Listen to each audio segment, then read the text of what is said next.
हमने अभी जो अपग्रेडेड टेस्ट सीरीज़ लॉन्च की है उसमें हमने एमपीपीएससी प्रीलिम्स 2021 के लिए जो 19 जून 2022 को होने वाली है उसमें भारत के भूगोल से संबंधित पेपर नंबर 11 डाला है। इसी को हम कंटिन्यू भी कर रहे हैं। उसी से संबंधित कुछ महत्वपूर्ण प्रश्न हैं जो कि आपको सॉल्व करने हैं। ठीक है, आइए शुरू करते हैं हम लोग एक एक करके। पहला प्रश्न आपके सामने है कि पश्चिमी हिमालय निम्नलिखित में से किस एक वृक्ष का बाहुल्य है, अर्थात पश्चिमी जो हिमालय क्षेत्र है वहाँ पर कौन सा वृक्ष आपको दिखाई देगा। चार ऑप्शन है, चीड़, देवदार, सिल्वर फर या नीला पाइन।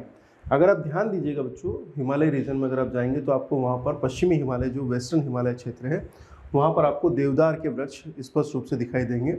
देवदार के वृक्षों के अतिरिक्त अगर आप ध्यान दीजिए, देखिए ये वृक्ष जो आपको देख पा रहे हैं, ये जो इमेज देख पा रहे हैं, ये देवदार के वृक्ष जो कि काफ़ी लंबे और स्ट्रेट होते हैं। अगर आपने हिंदी फिल्में देखी हो तो वहाँ पर ये काफ़ी देखने को मिल जाते होंगे। कई फिल्में या फिर कई गाने हैं जो इनके आसपास शूट किए गए। पश्चिमी हिमालय क्षेत्र में देवदार के अतिरिक्त अगर आप देखेंगे ओक, फर, स्प्रूस, चेस्टनट और सीडार व चीड़ के भी वृक्ष आपको देखने को मिल जाएंगे। कुछ इमेजेस में दिखा देता हूँ जिससे आप थोड़ा सा अंदाज़ा लगा पाएंगे। जैसे कि ये जो इमेज है आप देख पा रहे हैं, ये सीडार ट्री की है, सीडार वृक्ष की है। इसमें देवदार सीडार है, नॉर्दर्न वाइट सीडार है, ईस्टर्न वाइट सीडार है। ये अलग अलग प्रकार के सीडार वृक्ष हैं जो कि आपको देखने को मिल रहे हैं। इसके अतिरिक्त आप देखेंगे फर, ये फर के वृक्ष हैं जो ट्रीज़ हैं उनके एग्जाम्पल्स हैं जो आपके मैटर पे डले हुए हैं। इसी तरह से सप्रूस, तो फर, सीडार, देवदार और सप्रूस ये कुछ ऐसे वृक्ष हैं जो कि पश्चिमी हिमालय क्षेत्र में आपको देखने को मिलते हैं। नेक्स्ट क्वेश्चन की तरफ आगे बढ़ते हैं। देश का लगभग 99% सोना किस राज्य से प्राप्त किया जाता है। देखिए अभी आपने KG2 या KG1 देखने के बाद KG2 देखी होगी आपने, या KGF देखी है। KGF1 और KGF2 बड़ा धमाल मचा हुआ भाई। तो अगर आपने KGF2 की पृष्ठभूमि समझी होंगी तो आंसर आप यहाँ तुरंत लगा देंगे, अर्थात फिल्म देख के भी आंसर बनाया जा सकता है। आंसर है कर्नाटक की कोलार खदानें। ठीक है, Kolar gold field, Kolar gold field KGF। ठीक है, कोलार गोल्ड फील्ड पर पहली फिल्म बनी KGF1 और कोलार गोल्ड फील्ड पे बनी KGF2। देश का लगभग 99% सोना यही खानों से निकाला गया। और ध्यान दीजिएगा कि यहाँ पर धारवाड़ संरचना की जो शिष्ट शैल की जो क्वार्ट्जाइट शिलाएँ हैं वहाँ पर आपको सोना देखने को मिलेगा। यहाँ पर धातु रेखा भंडार दिखाई देगा, अर्थात पत्थरों के बीच में आपको सोने की लेयर्स मिलेंगे। आपने देखा होगा फिल्म में एक सीन है जहाँ पर एक पत्थर से सोना चमकते हुए दिखाया गया। दूसरी तरफ सोना प्राप्त किया जाता है प्लेसेड भंडारों से, अर्थात बहती हुई नदी में जो सोने के कण हैं उनको एकत्रित करके। तो सोना उत्पादन के क्षेत्र में अगर बात करें तो कर्नाटक पहले स्थान पर है।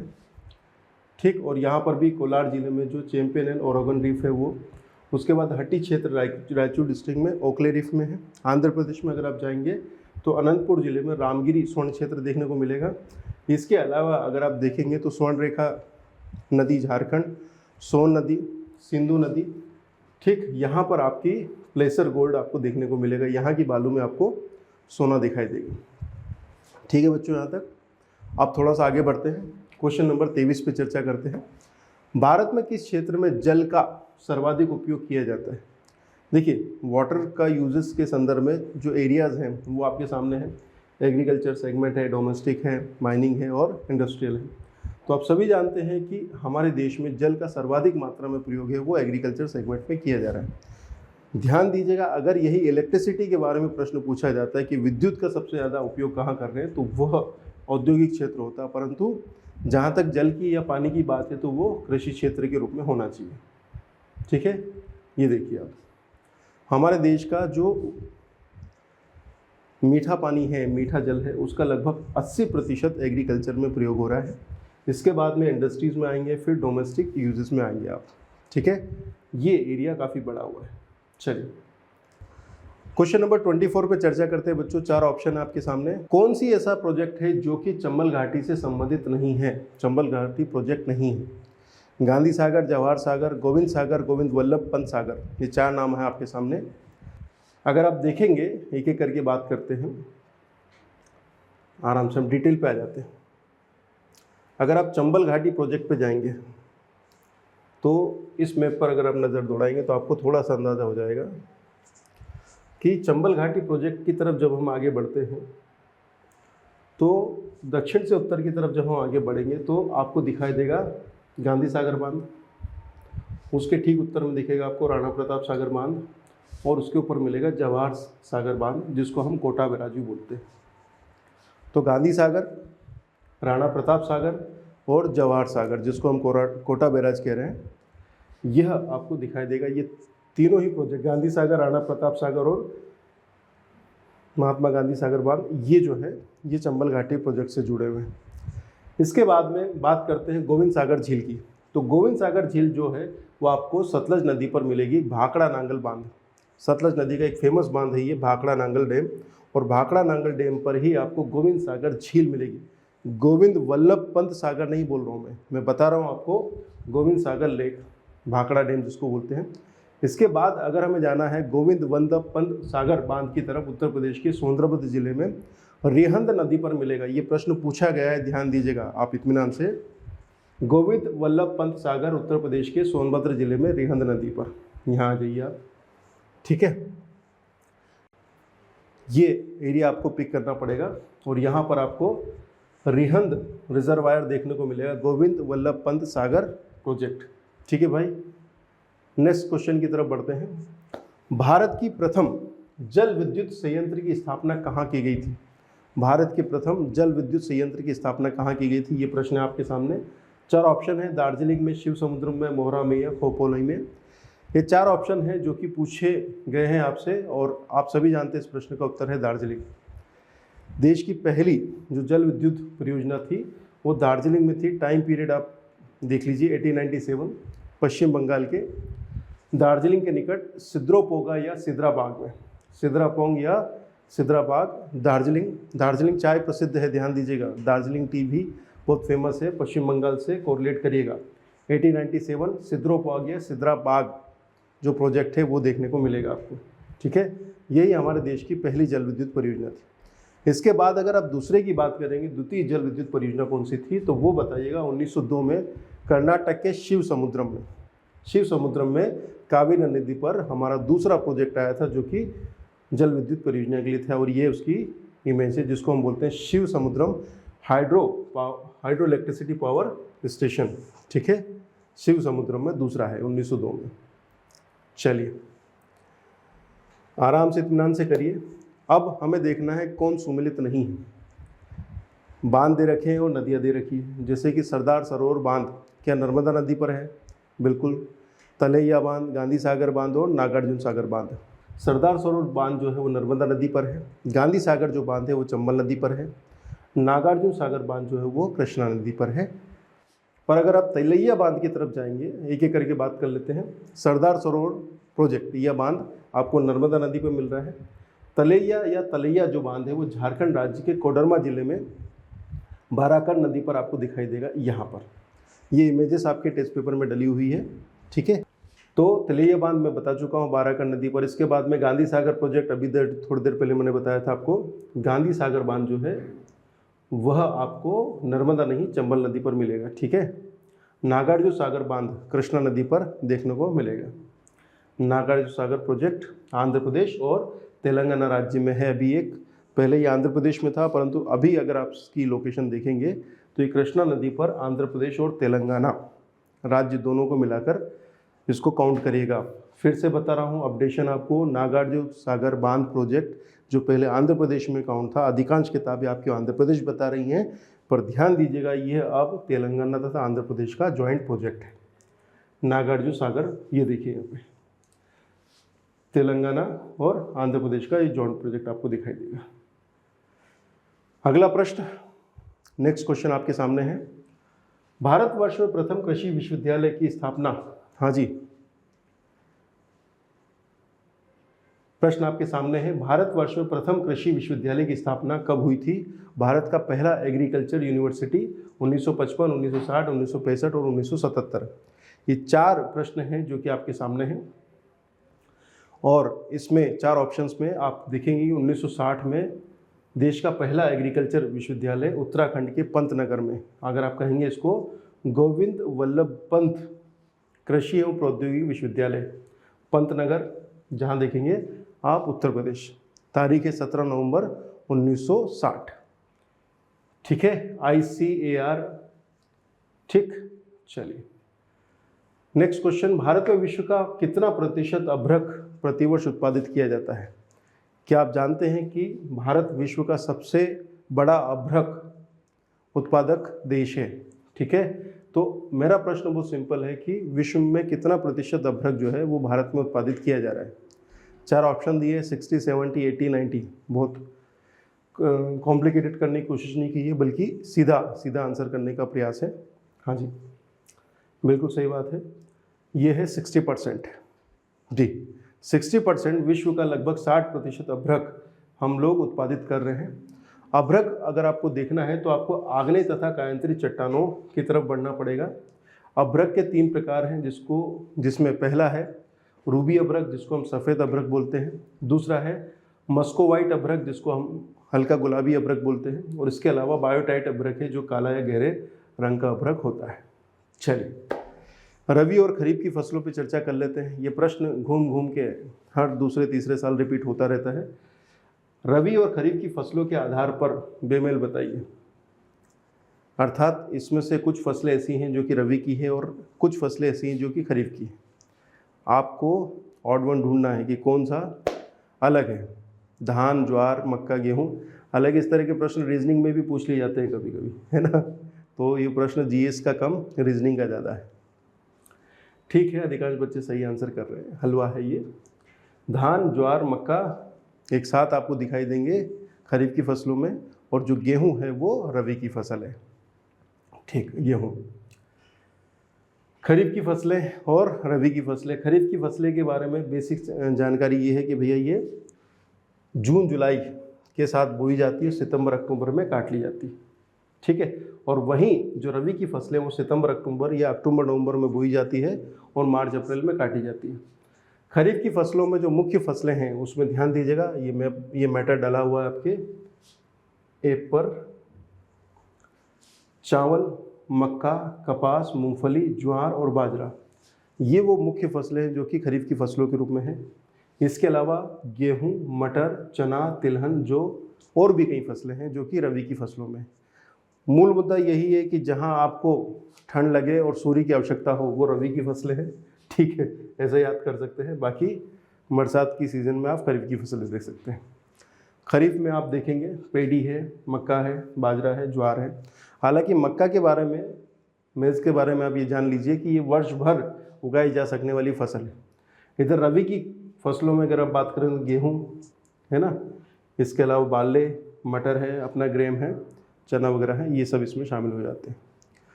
चलिए आइए निम्नलिखित फसलों पर विचार कर लीजिए भैया और बता दीजिए कि कौन कौन सी फसलें खरीफ की फसल है। ये प्रश्न बहुत सिंपल सा है, फिर भी मैं चाहूँगा कि आप इसको बनाएं। निम्नलिखित फसलों पर विचार कीजिए और बताइए कौन कौन सी फसलें जो हैं वो खरीफ की फसलों में शामिल हैं। हाँ जी, कपास, मूंगफली, धान और गेहूँ खरीफ की बात कर रहे हैं आप। गेहूँ तो हो गई रबी की फसल, तो 4 निकल गया, 4 जैसे जाएगा तो ऑप्शन डी और ये चला जाएगा। फिर बचा है 1, 2, 3, 2 और 3 कंफर्म है। एक के बारे में बताना है आपको। क्या एक अर्थात कपास खरीफ की फसल है? अभी कुछ देर पहले मैंने बताया था खरीफ की फसल। यहाँ पे चावल, मक्का, कपास ये हो गई खरीफ की फसल। तो आंसर आपको क्या मिल जाएगा? 1, 2 और 3। ठीक भैया, खरीफ की फसलें जून जुलाई में बोई जाती है, अक्टूबर नवंबर में काटेंगे। प्रमुख फसलों में धान, ज्वार, बाजरा, मक्का, जूट, मूंग, मूंगफली, तंबाकू, उड़द, कपास, रागी, सोयाबीन ये सभी शामिल है। ठीक है, पेडी हो गया है, सोयाबीन हो गया है, तुअर हो गया है, कॉटन हो गया है, मटर हो गई है और हरी सब्जियां भी इसमें शामिल है। अब अगला प्रश्न एग्रीकल्चर सेगमेंट से ही है। प्रश्न आपके सामने, किसे चीनी का कटोरा कहा जाता है? The bowl of sugar. हाँ जी, चीनी का कटोरा किसे कहेंगे हम लोग? एक धान का कटोरा है, छत्तीसगढ़ जाना पड़ेगा, और चीनी का कटोरा लेने जगह जाना पड़ेगा आपके पास। हाँ जी, आंसर है उत्तर प्रदेश। और उसका कारण बहुत सिंपल है कि उत्तर प्रदेश में सबसे ज़्यादा गन्ना उत्पादन हो रहा है, और गन्ना उत्पादन के बाद में जो शुगर प्रोडक्शन है वो भी सबसे ज़्यादा है। उत्तर प्रदेश को भारत का चीनी का कटोरा कह रहे हैं। गन्ने का उत्पादन सबसे ज़्यादा है और साथ ही साथ चीनी के उत्पादन में भी ये टॉप 1 पर है। अगला प्रश्न जो कि आपके सामने आएगा और सोचेगा कि भैया ये कहाँ से आ गया, इस तरह के प्रश्न हर साल आपको देखने को मिलेंगे कि कौशल किस तरह की फसल की उन्नत प्रजाति है। अब ये याद रखना थोड़ा सा मुश्किल हो जाता है कि किस तरह से हम लोग फसलों की प्रजातियाँ याद करें। तो इसका सबसे बेहतर तरीका है जो चर्चा में रही फसलें हैं या जो प्रजातियाँ हैं, अगर आप उनको पिक करेंगे तो अधिकांश मामलों में आंसर कर पाएंगे। ठीक है, कौशल नामक जो ये नई प्रजाति की फसल है यह मूंगफली से संबंधित है और आप देखेंगे कि ये वर्ष 2021 में काफ़ी चर्चा में रही। फसल है चना, तो पंथ G114, गौरव, राधे और K4। कपास में देसी श्यामली, सुवीन और सुजाता तो गेहूं की भी फसल है, प्रजाति है। मूंगफली में चित्रा, 64, चंद्रा और कौशल। गेहूं में अगर आप देखेंगे कुंदन, कल्याण सोना जिसको बोल रहे हैं, और सोनालिका। ये कुछ ऐसी चंद्रोसी है, वो भी एक गेहूं की प्रजाति है, काफ़ी फेमस है। ठीक है, कहुआ का सबसे बड़ा उत्पादक राज्य कौन सा है? जी, हमारे देश में कहुआ या कह लीजिए कॉफ़ी का सबसे बड़ा उत्पादक राज्य कौन सा है? क्वेश्चन नंबर 33 पे बात कर रहे हैं हम। कहुआ या कॉफ़ी का उत्पादक राज्य कौन सा है? जी, अपने को चलना पड़ेगा कर्नाटक कॉफ़ी पीने तो। ठीक है, भारत में कॉफ़ी का सर्वाधिक उत्पादन करने वाला राज्य कर्नाटक है, ये देख लीजिए आप मैप पर।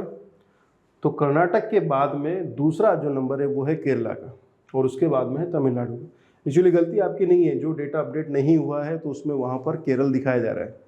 बहुत सारी किताबें हैं, नोट्स हैं जहाँ पर केरल लिखा हुआ है, आपने जहाँ से पढ़ा हो सकता गलती हो सकती हो। प्रोडक्शन 2019-20 का, उसमें अगर आप देखेंगे तो लगभग 1.5 सैकड़ा, 1000, 10,000, लाख, 2,03,445 मीट्रिक टन कॉफ़ी का प्रोडक्शन कर्नाटक में हुआ है और 65,000 केरला का है, और उसके बाद में है 17,000 तमिलनाडु। बहुत बड़ा डिफरेंस है, ह्यूज डिफरेंस। ठीक है,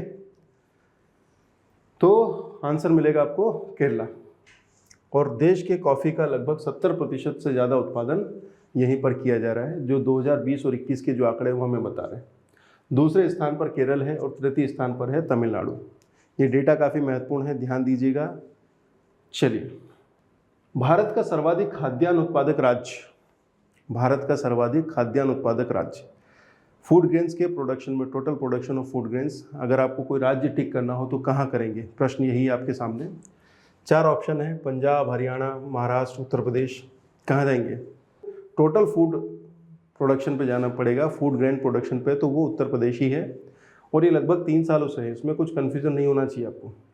आंकड़ा देख लेते हैं। आर्थिक समीक्षा 2021-22 का लेटेस्ट आंकड़ा है ये, जिसमें 2020-21 में देश के कुल खाद्यान्न में 18.89% यानी कि लगभग 19% जो है, ठीक बेटा, ये इसका स्क्रीनशॉट ले लेना है ना। देश का लगभग 19% जो है वह उत्तर प्रदेश में खाद्यान्न उत्पादन में बना हुआ है, यूपी। ठीक है, दूसरा स्थान है मध्य प्रदेश का और तीसरा स्थान है पंजाब का। मैं आपको याद दिला दूं कि ये जो स्लाइड है यहाँ पर आपके लिए प्रश्न मिलेंगे, आपकी एग्जाम में ये प्रश्न देखने को मिल जाएंगे। उत्तर प्रदेश 19% है, मध्य प्रदेश लगभग 10% है और तीसरे स्थान पर है पंजाब। तो मध्य प्रदेश का कुल खाद्यान्न जो उत्पादन है वो खाद्यान्न उत्पादन में दूसरा स्थान है मध्य प्रदेश का। सब्जी उत्पादन में भारत का विश्व में कौन सा स्थान है? हाँ जी, वेजिटेबल प्रोडक्शन की बात कर रहे हैं, पहला, दूसरा, तीसरा, चौथा, पांचवा, कुछ भी ऑप्शन है उससे कोई फर्क नहीं पड़ता, आंसर दूसरा है। ठीक है, तो ध्यान दीजिएगा, विश्व सब्जी उत्पादन में चीन का पहले स्थान है और दूसरे स्थान पर है भारत।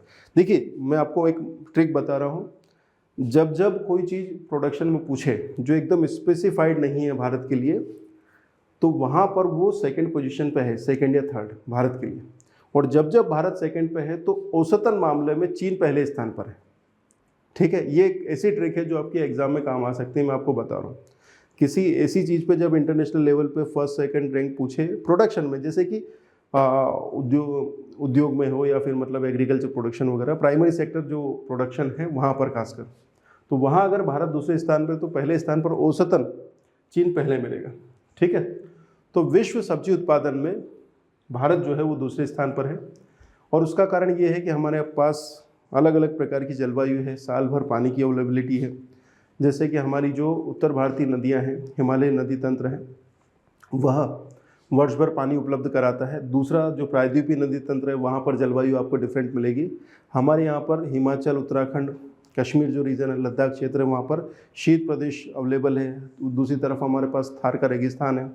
तो बहुत विभिन्न प्रकार की जलवायु उपलब्ध है हमारे पास, तो इसके कारण सब्जियों के उत्पादन में बेहतर स्थितियाँ हैं। जैसे अगर ये बात मध्य प्रदेश के संदर्भ में पूछी जाती तो जो नर्मदा बेल्ट है हमारा पूरा, नर्मदा घाटी, ये जायद फसलें या सब्जियों के उत्पादन में टॉप रैंक पर है एमपी में। ठीक है, चलिए अब कुछ डेटा पे बात कर लें। राष्ट्रीय बागवानी बोर्ड द्वारा प्रकाशित राष्ट्रीय बागवानी डेटाबेस के अनुसार वर्ष 2019-20 के दौरान भारत में फलों का उत्पादन 99.07 मिलियन मीट्रिक टन हुआ। वो सब्जियों का उत्पादन 191.77 मिलियन मीट्रिक टन हुआ है। यह जो डेटाबेस है ये राष्ट्रीय बागवानी बोर्ड द्वारा दिया गया है। ठीक है, मैं कोशिश कर रहा हूँ कि डेटा आपको ठीक तरीके से मिले, उसमें कोई कन्फ्यूजन ना हो। फलों की खेती 6.66 मिलियन हेक्टेयर क्षेत्र पर की गई, जबकि सब्जियों की खेती लगभग 10.35 मिलियन हेक्टेयर क्षेत्र पर हुई है। इसके बाद food and agriculture organisation FAO, जो कि अंतर्राष्ट्रीय स्तर पर बात करता है, भारत में सब्जियों में अदरक और भिंडी का सबसे अधिक उत्पादन है। 2019 की स्थिति देखें तो अदरक तथा भिंडी के उत्पादन में हम लोग विश्व में पहले स्थान पर हैं। इसके बाद आलू, प्याज, फूलगोभी, बैंगन, पत्ता गोभी आदि के उत्पादन में हम दूसरे स्थान पर। इसका मतलब है कि यहाँ पर अगर हम जाएंगे तो पहले स्थान पर कौन मिल जाएगा? चीन। फलों में केला उत्पादन, पपीता, आम, अमरूद, इस मामले में हम लोग विश्व में पहले स्थान पर है। यहाँ देश लिखा है, इसको करना है विश्व। ठीक है, तो केला उत्पादन विश्व में सबसे ज़्यादा केला हमारे पास होता है। पपीता 44% विश्व का। आम में अगर आप देखेंगे तो लगभग 45% आम हमारे देश में हो रहा है। तो ये स्लाइड्स, ये डेटा आपके लिए महत्वपूर्ण है, बिल्कुल भी परेशान मत होइएगा। भारत की श्वेत क्रांति का जनक, ये तो बचपन से आपको पता है ना। श्वेत क्रांति का जनक कौन है हमारे पास में? डॉक्टर वर्गीस कुरियन। आप इन्हें जानते हैं, डॉक्टर वर्गीस कुरियन पर श्वेत क्रांति पर कई बार प्रश्न भी आए हैं। ठीक है, अच्छी बात कहें या बुरी बात कहें, वर्ष 2020 में इनका देहांत हो गया है। ठीक है, देहांत हुआ तो उनकी पूछे जाने की संभावना काफ़ी ज़्यादा है। मुझे उम्मीद थी कि पिछले साल के पेपर में इन पर एक प्रश्न आएगा, पर पिछले साल के पेपर में इनका प्रश्न नहीं था, तो इस बार ये प्रश्न होना चाहिए। तो मेरा ऐसा अंदाजा है कि एक स्टैटिक पार्ट पर अगर आप करंट अफेयर से जुड़ते हैं तो डॉक्टर वर्गीस कुरियन और श्वेत क्रांति का एक क्वेश्चन बनता है। ठीक है, भारत में श्वेत क्रांति का जनक डॉक्टर वर्गीस कुरियन है। दूध उत्पादन में भारत में पहले स्थान पर पहुंचा दिया था। लगभग 98-99 से हम लोग टॉप 1 पर हैं। विश्व में दूध उत्पादन में हम 1999 से नंबर 1 पर बने हुए हैं। ठीक, चलिए आगे बढ़ें। निम्नलिखित में से किसके उत्पादन में राजस्थान का लगभग एकाधिकार है? अब हम यूपी एमपी तो आ गए, चलिए राजस्थान चलते हैं। तो राजस्थान कौन सी चीज़ का उत्पादन करता है जिसके कारण हम कहेंगे भैया जो राजस्थान है वो टॉप 1 पर है? हाँ जी, आंसर तो पता ही है आपको, जस्ता, जिंक। आप देखेंगे कि जिंक का लगभग पूरा का पूरा उत्पादन राजस्थान से ही हो रहा है। एकाधिकार है भैया, यहीं से आएगा। जिंक चाहिए तो कहाँ जाना है? और उसमें भी अगर आप देखेंगे तो उदयपुर क्षेत्र में मोछिया मगरा क्षेत्र, राजसमंद और चित्तौड़गढ़, ये वो एरिया है जो कि जस्ते या जिंक के लिए बहुत फेमस है।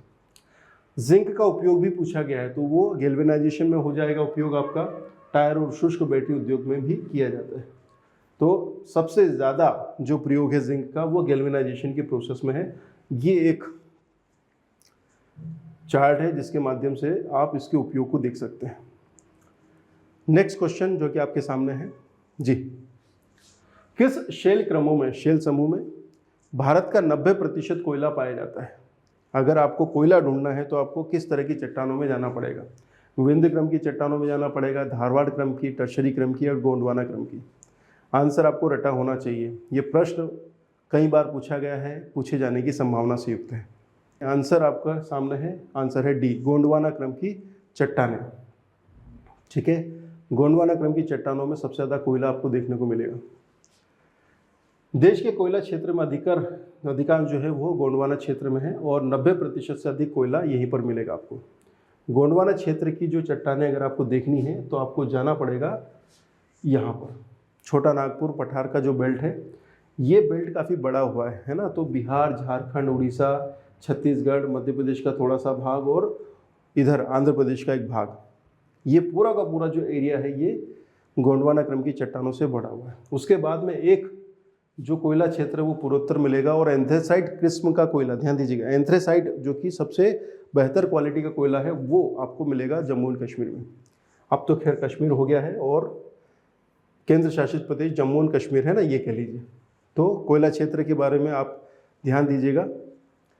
भारत में कोयला क्षेत्र कुल संचित भंडार का लगभग 99.5% गोंडवाना है। बाकी जो बचा है 0.5% वो टर्शरी काल में हुआ। तो मुख्यतः आपको कहाँ मिलेगा? गोंडवाना क्षेत्र। गोंडवाना क्षेत्र कोयला कहाँ मिलेगा? दामोदर बेल्ट में, सोन, महानदी, गोदावरी, पेंच, वर्धा। और इसके अलावा टर्शरी जो आप चलेंगे, मैंने आपको बताया था कि नॉर्थ ईस्ट में जाना पड़ेगा, तो मेघालय चले जाइए। मेघालय के बाद में आप चले जाइए असम में, अरुणाचल प्रदेश में, और थोड़ा सा मिलेगा जम्मू कश्मीर में। जम्मू कश्मीर पूछा गया है, एमपीपीएससी ने खुद पूछा है, वो है कालाकोट क्षेत्र जम्मू कश्मीर का, और यहाँ पर आपको एंथ्रेसाइट किस्म का कोयला मिलेगा। तो एंथ्रेसाइट किस्म का कोयला आपको ढूंढना है तो जम्मू कश्मीर केंद्र शासित प्रदेश जाना पड़ेगा। ठीक, चलिए नेक्स्ट क्वेश्चन की तरफ बढ़ते हैं। भारत में लिग्नाइट कोयले का सर्वाधिक भंडार कहाँ पाया जाएगा? लिग्नाइट कोयला अगर आपको ढूंढना है तो आपको कहाँ जाना पड़ेगा, ये प्रश्न है आपके सामने। 4 ऑप्शन है, झारखंड, उड़ीसा, बिहार और तमिलनाडु। जी, झारखंड, उड़ीसा, बिहार और तमिलनाडु क्षेत्र है लिग्नाइट कोयला। लिग्नाइट कोयला ढूंढना है तो आपको तमिलनाडु क्षेत्र में जाना पड़ेगा, दक्षिण भारत में। देश में लिग्नाइट कोयले का कुल भंडार 45.759 अरब टन है, जिसका अधिकांश भाग आपको कहाँ मिलेगा? तमिलनाडु में। 2018-19 के जो आंकड़े हैं हमारे पास में, उसमें अगर आप देखेंगे तो लिग्नाइट का जो कुल उत्पादन है वो 44,283 टन हुआ है, जिसमें तमिलनाडु का प्रतिशत है 52.03%, फिर है गुजरात, फिर है राजस्थान। तो लिग्नाइट कोयला सबसे ज़्यादा आपको मिलेगा तमिलनाडु। बिल्कुल सही बात है, तमिलनाडु की निगवेली खदानों में। आराम से करिए। अब रिफाइनरीज पे प्रश्न पूछ लेते हैं ना, आता है ये प्रश्न, हर बार आता है। हल्दिया रिफाइनरी, जामनगर, कोच्चि और नुमानगढ़ी। तो अगर हम कोशिश करते हैं कि एग्जैक्ट मान लो ऐसी कोई टेबल आ जाए, पिछली बार भी आई थी, इस बार भी आएगी। तो जामनगर तो आप जानते हैं, सबसे आसान है, जामनगर गुजरात। अब कोच्चि भी आप जानते हैं। पहले अपन काम करते हैं, मान लो कि केवल आपको जामनगर पता है, तो क्या इससे काम बन जाएगा? बी का हो जाएगा थर्ड। तो बी का जैसे ही थर्ड हुआ तो सी और डी ऑप्शन चला गया। इसके बाद ए का फोर्थ कन्फर्मेशन है, तो ए का फोर्थ आ जाइए। मुझे नहीं पता कि हल्दिया पश्चिम बंगाल में, मतलब मैं एज्यूम कर रहा हूँ ये तो हलवा है। इसके बाद में सी और डी बचा। अब इन दो में से एक अगर आप लगाते, जैसे कोच्चि है तो कोच्चि को अगर पहुंचना है केरल तो यहाँ हो जाएगा, तो सी का सेकंड हो जाएगा, आंसर हो जाएगा बी। तो एलिमिनेशन मेथड का प्रयोग करें आप हर बार, इससे आपकी एक्यूरेसी बढ़ेगी, ये मैं आपको बताना। एग्जाम में जब भी टेबल आए तो ये करके देख लो पेंसिल से वहाँ पे, ठीक है। और कोशिश करो कि 4 में से 2 तुरंत हटा दो, ठीक। जैसे कि हल्दिया अगर आपको जाना है तो हल्दिया कहाँ जाना पड़ेगा आपको? हाँ जी, हल्दिया जाना पड़ेगा पश्चिम बंगाल में, ठीक है। हल्दिया पहुंच गए पश्चिम बंगाल। इसके बाद में जामनगर जाना है तो जामनगर जाना पड़ेगा आपको गुजरात। इसके बाद में आपको नुमालीगढ़ असम पे जाना पड़ेगा, गुवाहाटी, ये आ गया नुमालीगढ़, नुमालीगढ़ असम, ठीक है। और एक ही बचा है हमारा कोच्चि केरल, ये रहा आपका केरल में कोच्चि, ठीक है।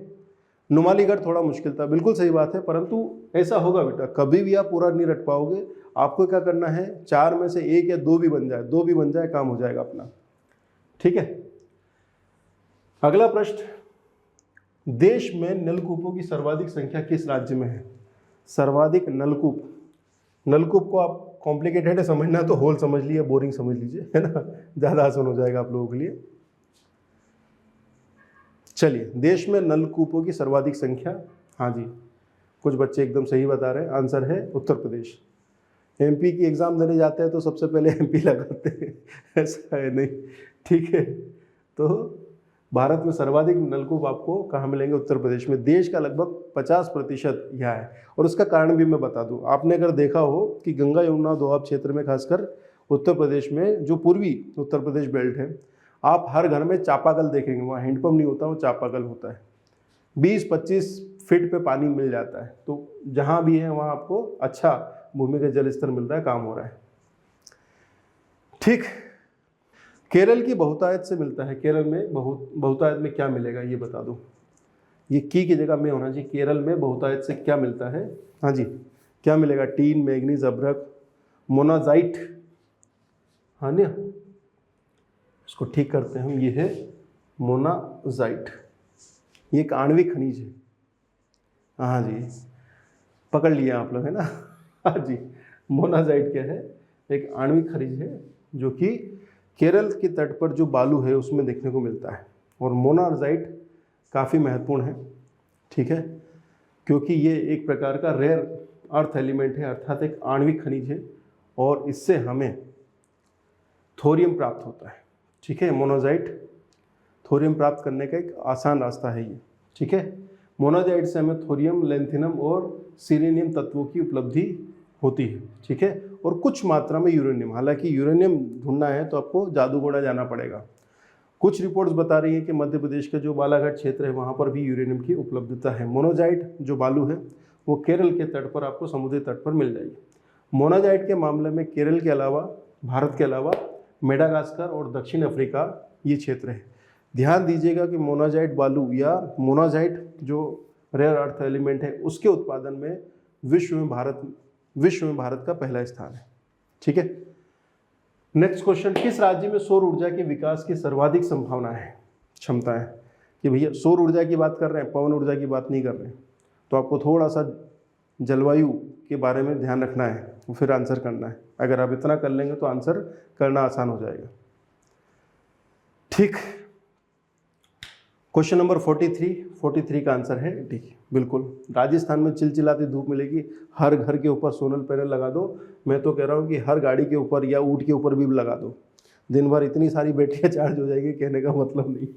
ठीक है भाई, तो 31 दिसंबर 2020 तक की स्थिति में जो रिपोर्ट्स हैं वो ये बता रही कि भैया राजस्थान में सर्वाधिक पोटेंशियल है सौर ऊर्जा के मामले में। बाद में भी है, ऐसी क्या बात है। ठीक, अगला प्रश्न है, निम्नलिखित में से कौन सा लोहा इस्पात संयंत्र लौह अयस्क और कोयला क्षेत्र पर ना होकर दोनों के लगभग मध्य में? सामान्यतः क्या होता है, जो लौह इस्पात संयंत्र है या तो वो लोहा जो खनिज उत्पादन क्षेत्र है वहाँ लगेगा और उसके बाद कोयला मंगवाया जाएगा, या फिर कोयला प्रोडक्शन एरिया में लगेगा और लोहा मंगवाया जाएगा वहाँ पे। परंतु एक ऐसा इस्पात संयंत्र है जिसको हम जमशेदपुर बोल रहे हैं, ये जमशेदपुर लोहा तथा कोयला जो प्रोडक्शन एरिया है उसके ठीक बीच में बैठा हुआ है। ये देखिए, मैंने कोशिश की है कि मैं आपको बता सकूं। देखिए, दामोदर नदी बेल्ट, गोंडवाना क्षेत्र, ये झरिया है, ये कोल बेल्ट है जहाँ से ये कोयला आ रहा है। ठीक है, और उसके बाद में इसके दक्षिण में जो क्षेत्र है, ठीक है, ये जो सुपाइल वाला जो क्षेत्र दक्षिण में, ये पूरा का पूरा बेल्ट देख रहे हैं, ये बेल्ट जो है वो इस्पात, लौह इस्पात के लिए उपलब्ध है, और जमशेदपुर बीच में बैठा हुआ है। यानी कि जमशेदपुर ना तो उत्तर की तरफ गया झरिया क्षेत्र की तरफ, ना ही दक्षिण में आया स्वर्ण रेखा नदी के आसपास वाले क्षेत्र में, ये इसके ठीक उत्तर में है। ठीक है, चलिए, international crop research institute for semi arid tropics, हाँ जी, डरना नहीं है, international crop research institute for semi arid tropics ICRISAT स्थित है। हाँ जी, अंतर्राष्ट्रीय शुष्क कृषि अनुसंधान संस्थान, ऐसा कुछ बनेगा ये, है ना जी। आंसर करें, इंदौर, ग्वालियर, भोपाल, हैदराबाद। आंसर है हैदराबाद। ठीक, तो जब भी आपको कोई कंफ्यूज करे, परेशान करे, कौन कौन कर करेगा, जैसे आप एग्जामिनेशन हॉल में बैठोगे पहली बार आपका दिमाग क्लिक करेगा कि ये आंसर है। फर्स्ट, पहला प्यार या पहली चॉइस छोड़ना नहीं है उसको। अगर उसके साथ काम हो जाता तो बहुत अच्छा है। तो अगर मन में आया था डी, तो फिर भले आनंद मास्टर बोलता रहे, अपने को डी पे ही जाना है। ठीक है, ट्रिक बता दिया है। पहली बार जो आंसर क्लिक हो, अधिकांश मामलों में वही आंसर सही होता है जब आप कंफ्यूज होते हैं। International crop research institute for semi arid tropics एक गैर लाभकारी गैर राजनीतिक संगठन है जो एशिया तथा उप सहारा अफ्रीका में विकास हेतु कृषि संबंधी अनुसंधान संचालित करता है। इसका मुख्यालय हैदराबाद में है, जो कि अभी तेलंगाना में है। और मोदी जी जाके इसकी 5th एनिवर्सरी सेलिब्रेट करके आ गए हैं। तो मुझे ऐसा लगता है कि ये पूछा जा सकता है। बहुत सारे संस्थान हैं, पर मैंने इसको क्यों लिया? इसलिए लिया क्योंकि मोदी जी वहाँ खड़े हैं। आप समझेंगे धीरे धीरे पेपर सेटर का दिमाग, अगर आप समझ पाएंगे इस बात को तो काम आसान हो जाएगा। भारतीय बागवानी विश्वविद्यालय कहाँ पर स्थित है? हाँ जी, बागवानी करनी है आपको, गार्डनिंग, और उसके लिए पूरी की पूरी यूनिवर्सिटी बना ली हमने। कहाँ चलेंगे? बताओ बताओ। समझ रहा हूँ मैं, आंसर है सोलन, हिमाचल प्रदेश। सोलन जानते थे ना आप लोग पहले कि नहीं जानते थे? कोई बात नहीं। भारत का प्रथम बागवानी विश्वविद्यालय डॉक्टर यशवंत सिंह परमार बागवानी एवं वन विश्वविद्यालय हिमाचल प्रदेश के सोलन जिले में स्थापित किया गया था। बस ये ध्यान दीजिएगा। आइए, भारत के निम्न राज्यों में से किसके प्रांतीय राजमार्गों की सकल लंबाई सबसे अधिक है? ठीक है, नेशनल हाईवेज की बात हो रही है। ठीक है, किसके प्रांतीय राजमार्ग की सकल लंबाई में प्रांतीय राजमार्ग? हाँ ठीक है, इसका आंसर महाराष्ट्र होना चाहिए, बिल्कुल सही बात है। पर अगर ये महाराष्ट्र है तो भी इसका आंसर नेशनल हाईवे के रूप में होना चाहिए। राजमार्ग नेशनल हाईवे है यहाँ पे, है ना? नेशनल हाईवे की स्थिति पूछ रहे। महाराष्ट्र में राजमार्गों की लंबाई 15,437 सबसे ज़्यादा, फिर उत्तर प्रदेश, फिर राजस्थान। सबसे कम गोवा मिलेगा। ठीक है, केंद्र शासित प्रदेशों में सबसे ज़्यादा अंडमान निकोबार द्वीप समूह में, और सबसे कम है हमारे पास में लक्षद्वीप में, जहाँ है ही नहीं बिल्कुल। यहाँ पर राजमार्गों का मतलब नेशनल हाईवेज है ना? ये सड़क मार्गों की बात हो रही है, नेशनल हाईवेज की बात हो रही है। प्रांतीय राजमार्ग भी होते हैं, उसमें मामला थोड़ा सा अलग हो जाएगा। तो यहाँ पर जो प्रश्न का सेंस निकल रहा है वो राष्ट्रीय राजमार्ग निकल रहा है, नेशनल रोडवेज, है ना, जो कि भारतीय राष्ट्रीय राजमार्ग प्राधिकरण द्वारा बनाए जाते हैं और उन्हीं को द्वारा इसका मेंटेनेंस किया जाता है। अगला प्रश्न, पारादीप बंदरगाह का जिन बंदरगाहों का भार वहन करने के लिए किया गया था? पारादीप बंदरगाह का निर्माण जिन बंदरगाहों के भार को कम करने के लिए किया गया था वो कौन सा है? 4 ऑप्शन है आपके पास में, कोलकाता विशाखापट्टनम, कोलकाता मुंबई, मुंबई कोचीन और चेन्नई विशाखापट्टनम। जी, पारादीप बंदरगाह आप सभी जानते हैं कि पारादीप जो बंदरगाह है, ये देखिए इधर पारादीप बंदरगाह, अगर आप यहाँ देखेंगे तो आंसर इधर आ जाएगा, पारादीप बंदरगाह कोलकाता था विशाखापट्टनम। यहाँ इसको करेक्ट कर लीजिएगा, आंसर इसका ए हो लेगा। 48 पे है ना, ये टाइपिंग मिस्टेक हुई है यहाँ पे। तो अगर आप देखेंगे भारत के 13 प्रमुख बड़े बंदरगाहों की सूची जब जाएंगे तो कोलकाता और विशाखापट्टनम जो बड़े बंदरगाह हैं, कोलकाता बंदरगाह आपका पश्चिम बंगाल मिलता है, आंध्र प्रदेश में विशाखापट्टनम बंदरगाह है, फिर पारादीप बंदरगाह जो कि उड़ीसा में है 11 नंबर पे जो आप देख पा रहे हैं। इसको डेवलप इसलिए किया गया था ताकि कोलकाता तथा विशाखापट्टनम जो बंदरगाह है उसके वजन को या उसके लोड को कम किया जा सके। ठीक है, थोड़ा सा आप लोकेशन अगर आप समझ पाएंगे तो इस प्रश्न का उत्तर कर पाते हैं आप। पारादीप बंदरगाह कोलकाता तथा विशाखापट्टनम के बीच में। अगला प्रश्न है, राष्ट्रीय राजमार्ग नंबर 1 किसको जोड़ता है? जी, राष्ट्रीय राजमार्ग नंबर 1, ये राष्ट्रीय जलमार्ग है ना, राष्ट्रीय जलमार्ग नंबर 1, नेशनल वाटरवेज नंबर 1 किस किस को जोड़ेगा? 4 ऑप्शन आपके सामने। 49 का, हाँ जी, हल्दिया को इलाहाबाद से। ये बिल्कुल भी मत छोड़िएगा, इस पर प्रश्न बनने हैं। National waterways number 1, Ganga Bhagirathi Hooghly नदी राष्ट्रीय जलमार्ग नंबर 1 पर जुड़ा हुआ है। अगर आप देखेंगे तो ये प्रयागराज अर्थात इलाहाबाद से चलेगा हल्दिया तक। ये देखिए, अगर आप इसको यहाँ देख पा रहे हैं, प्रयागराज इलाहाबाद से चलेगा और ये पश्चिम बंगाल के हल्दिया पोर्ट तक जाएगा। देश में कुल 111 राष्ट्रीय जलमार्गों की बात की गई है, परंतु उसमें से 3 या 4 या 5 या 6 है संभवतः जो कि अभी वर्किंग में है। और इन 6 के बारे में पूरी डिटेल मैंने इस स्लाइड के माध्यम से डाल दी है, आप लोग इसको जरूर देखिएगा। अभी तक जो पूछा गया है वह नेशनल वाटरवेज नंबर 1 पर ज़्यादा काम करके दिया गया है। नेक्स्ट क्वेश्चन आ जाइए। कुछ राज्य दे रखे हैं और कुछ पर्यटन केंद्र हैं। आपको बस बताना है कि अगर आपको उड़वाड़ा जाना है तो किस राज्य में जाना है, पॉइंट केलीमर देखना है तो आपको किस राज्य में जाना है, गुलमर्ग आपको देखना है तो कहाँ जाना है, और कसोली अगर आपको देखना है तो कहाँ जाना है। तो गुलमर्ग अगर आपको देखना है तो कहाँ जाना पड़ेगा, बताओ ज़रा। बिल्कुल सही बात है, गुलमर्ग अगर आपको देखना है तो आपको जम्मू एंड कश्मीर जाना पड़ेगा। कसोली देखना है तो हिमाचल प्रदेश जाना पड़ेगा। 2 को पकड़ लिया है तो आंसर आपका मिल गया है बी। उड़वाड़ा गुजरात राज्य का एक कस्बा है जो पारसी फायर टेम्पल के लिए प्रसिद्ध है। पारसियों का या जो फायर टेम्पल उनका जो मंदिर है उसके लिए फेमस है ये, पारसियों के लिए। पॉइंट केलिमर तमिलनाडु के नागापट्टनम जिले में स्थित है, कोरोमंडल तट का एक महत्वपूर्ण स्थान है। गुलमर्ग जो है वो कश्मीर में है, बारामूला डिस्ट्रिक्ट में मिलेगा, एक हिल स्टेशन है। कसोली भी जो हिमाचल प्रदेश का सोलन जिला है वहाँ का एक कस्बा है। ये वो प्रश्न है जो कि आपके लिए महत्वपूर्ण है। Thank you very much.